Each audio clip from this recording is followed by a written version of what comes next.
Los hermanos Karamazov, por Fyodor Dostoyevsky, parte 147. Y es difícil imaginar hasta dónde habría llegado aquello de no haber repicado en ese preciso momento la campana, llamando a los oficios. Todos empezaron a santiguarse. El padre Ferapont se puso de pie y, protegiéndose con la señal de la cruz, se dirigió a su celda sin volver la cabeza, sin dejar de proferir exclamaciones perfectamente incoherentes ya. Algunos, no demasiado, siguieron sus pasos, pero la mayoría se fue dispersando para llegar a tiempo a los oficios. El padre Paisi le encomendó al padre Losif que siguiera con la lectura y bajó. Los gritos exaltados de los fanáticos no habían conseguido que vacilara, pero de pronto el corazón se le había entristecido, presa de una angustia por algo muy especial, y él se daba cuenta. Se detuvo y se preguntó: ¿a qué obedece esta tristeza que me lleva incluso al desaliento? Y comprendió enseguida, con sorpresa, que esa tristeza repentina provenía, al parecer, de una causa muy concreta y muy particular. Resulta que en medio de la multitud que hacía un momento se había agolpado ante la puerta de la celda, había descubierto, entre otros individuos desasosegados, a Alyosha, y recordó que, al verlo, había sentido de inmediato como una punzada en el corazón.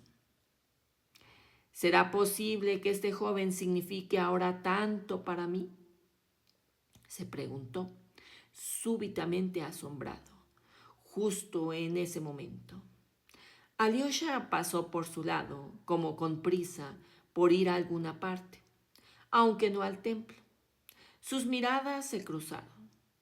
Alyosha apartó rápidamente los ojos y miró al suelo. Solo por el aspecto del joven, el padre Paisi comprendió que en ese preciso instante estaba experimentando un cambio colosal. ¿Tú también te has dejado tentar?, exclamó de pronto el padre Paisi. No me digas que tú también estás con los incrédulos, añadió con amargura. Alyosha se detuvo y dirigió una vaga mirada al padre Paisi, pero enseguida volvió a apartar los ojos y a bajarlos al suelo. Estaba de lado, sin dar la cara a su interlocutor. El padre Paisi lo observaba con atención.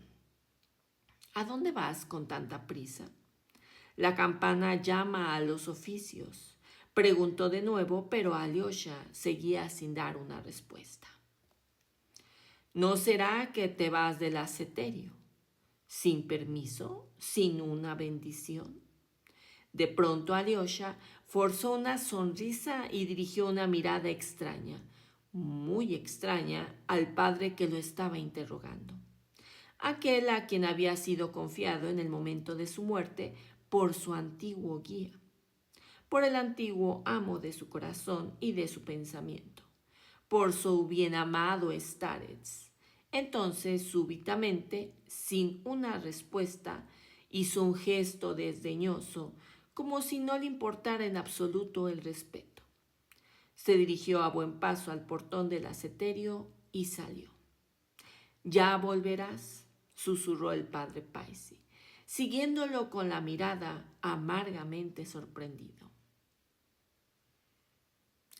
La ocasión. No se equivocaba el padre Paisi, ni mucho menos, pensando que su querido muchacho iba a volver. Y es muy posible que penetrara, sino hasta el fondo, sí con notable perspicacia, en el antiguo y auténtico sentido del estado anímico de Alyosha. De todos modos, reconozco sinceramente que ahora me costará mucho transmitir con claridad el sentido preciso de aquel extraño y confuso momento de la vida del protagonista de mi relato, tan joven aún, y a quien tengo tanto cariño. Al amargo reproche del padre Paisi dirigido a Alyosha: No me digas que tú también estás con esos incrédulos. Podría contestar rotundamente en nombre de este, no, él no está con los incrédulos. Es más, ocurría todo lo contrario. Su confusión obedecía justamente a su inmensa fe.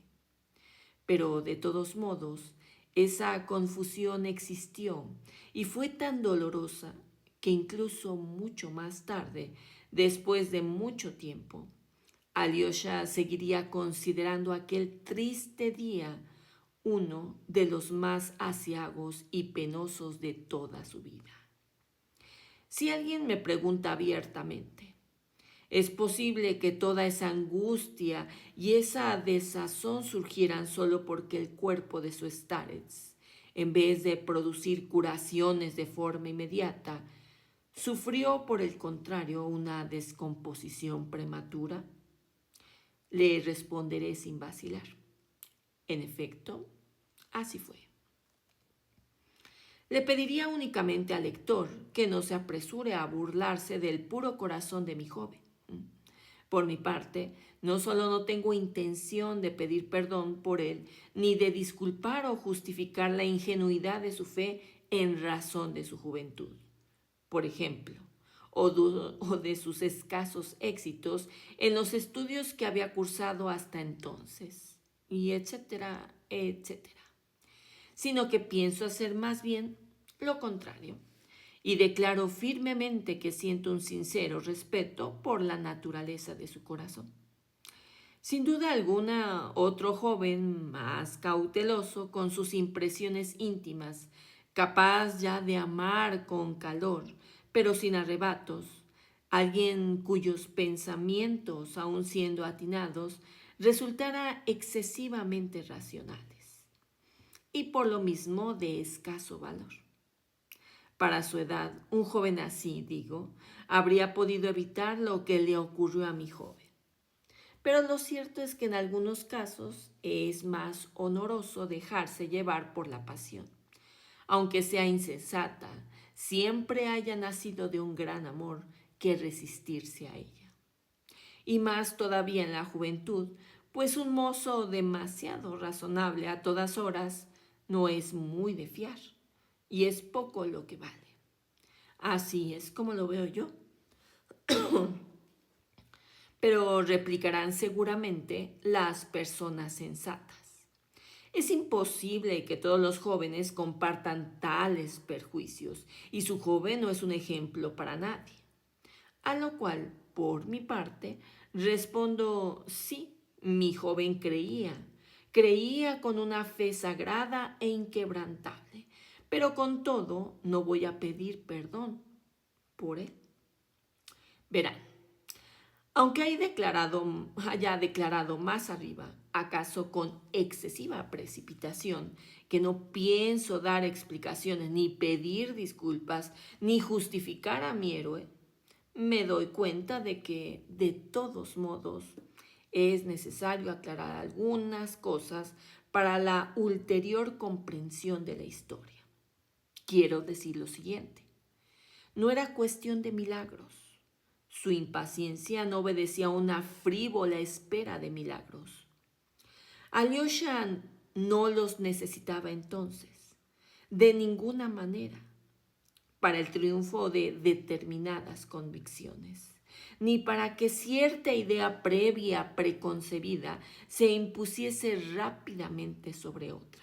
No, nada de eso. En aquel asunto, por encima de todo, en primer lugar, solo tenía presente a una persona y nada más que a una persona, su amado Starets, el justo a quien había respetado hasta la veneración. Lo que ocurría era que, tanto en aquellos momentos como a lo largo del año precedente, aquel amor a todo y a todos, que yacía oculto en el joven y puro corazón de Alyosha, se concentraba en ocasiones, quizá de una manera inadecuada, al menos por lo que respecta a los más intensos arrebatos de su corazón,